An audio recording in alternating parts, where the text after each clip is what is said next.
This is the VOA Special English Economics Report. Greece has approved a plan to cut spending, raise taxes, and sell government-owned assets.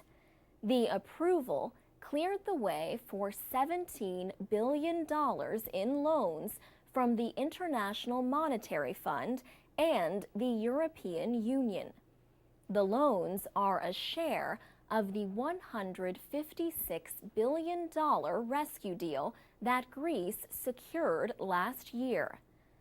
The money will help the government to operate and pay its debts until the middle of September. But the austerity plan led to a two-day general strike in Greece and violent demonstrations in Athens. Several hundred protesters and police were injured. Parliament approved the plan on June 29th and agreed to the details the next day. Prime Minister George Papandreou won more support than expected for his proposals. He appealed to Parliament to do everything possible to avoid defaulting on the debts of the birthplace of democracy. There is a choice, he said. We can remain a Greece which has a huge public sector, or change to a Greece which has an effective, democratic, and productive public sector.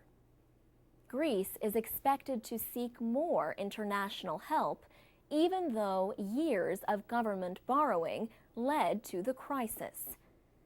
Many protesters said their government is making decisions that only serve the interests of wealthy nations.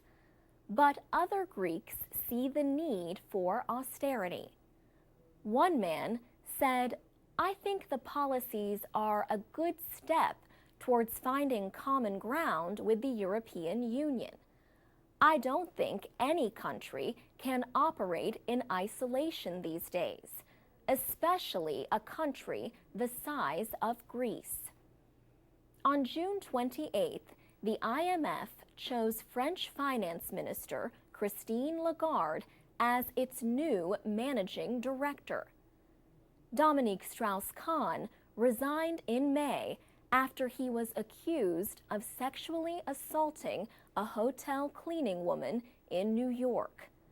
But on July 1st, a judge released Mr. Strauss-Kahn from house arrest as the investigation continued.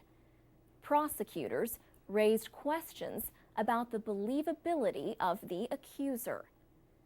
The IMF has always been led by a European, but Ms. Lagarde is the first woman. She received support from the United States and European nations, as well as Russia, Brazil, and China.